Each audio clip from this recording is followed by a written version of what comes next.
छत्तीसगढ़ के गृह मंत्री विजय शर्मा कल अपने एक दिवसीय प्रवास पर बस्तर पहुंचे थे। इस दौरान उन्होंने माओवादियों को वापस मुख्य धारा में लौटने के लिए एक नया प्रयास करते हुए एक नई पहल की और एक गूगल फॉर्म उन्होंने जारी किया। साथ ही साथ एक बार कोड स्कैनर भी जारी किया, जिसके अंतर्गत एक नया गूगल फॉर्म खुलेगा, जिसमें समर्पण नीति में क्या कुछ बदलाव किए जाने चाहिए, इसको लेकर सुझाव भी उन्होंने आमंत्रित किए।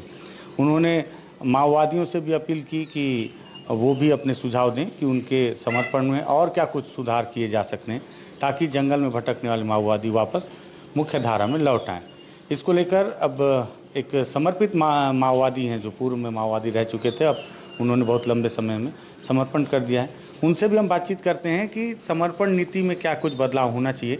छत्तीसगढ़ में सन 2000 में इन्होंने समर्पण किया था और एलजीएस कमांडर रह चुके हैं संगठन में। अब ये नगर निगम में सरकारी नौकरी पर भी हैं।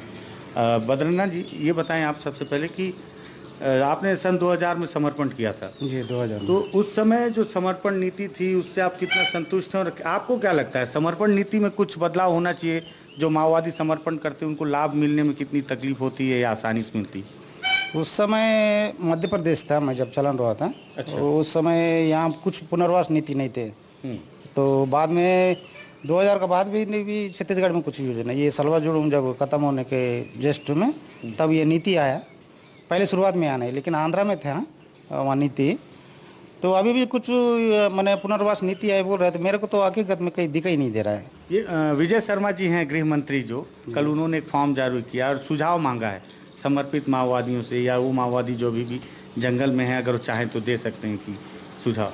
क्या लगता है इसका प्रभाव पड़ेगा? कुछ माओवादी सुझाव देंगे या जो समर्पित माओवादी की ये सब बदलाव करो समर्पण नीति में? सुझाव तो देना पड़ेगा ना, क्या सुझाव नहीं देंगे तो उनका खुद का जीवन का समस्या है ना। हाँ। सुझाव देगा तब तो सरकार भी कुछ निर्णय करेगा, उसको इनको उपयोग आएगा। यदि सुझाव नहीं देगा तो सरकार अपने हिसाब से करेगा, ये इसको दूसरा हिसाब से। यही स्थिति होगी, यही स्थिति हो जाएगा तो फायदा नहीं मिल पाएगा। लगता मतलब ये सकारात्मक पहल है, मान सकते? हाँ, मान चाहिए गृह मंत्री। हाँ, सही बात। ठीक है। बद्रीनाथ जी हैं जो अब इनका नाम रमेश है, नगर निगम में नौकरी करते हैं। सन 2000 में इन्होंने समर्पण किया और जब इन्होंने समर्पण किया था तब समर्पण नीति लागू ही नहीं की गई थी, आंध्र प्रदेश में थी। काफ़ी लंबे समय लड़ने के बाद आपको समर्पण नीति का हाँ, मेरे को 2008 में मिला रहा। 2008 में? हाँ, 8 साल तक आपने लड़ा भी? लड़ना पड़ा मेरे, लड़ना पड़ा। तो 8 साल बद्रीनाथ जो है वो लड़े थे, तब जाके इन्हें समर्पण नीति का लाभ मिला था।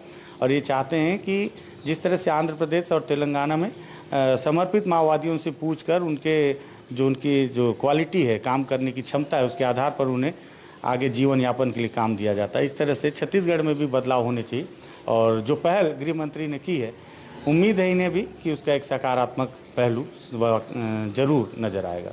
एनडीटीवी के लिए जगदलपुर से विकास तिवारी।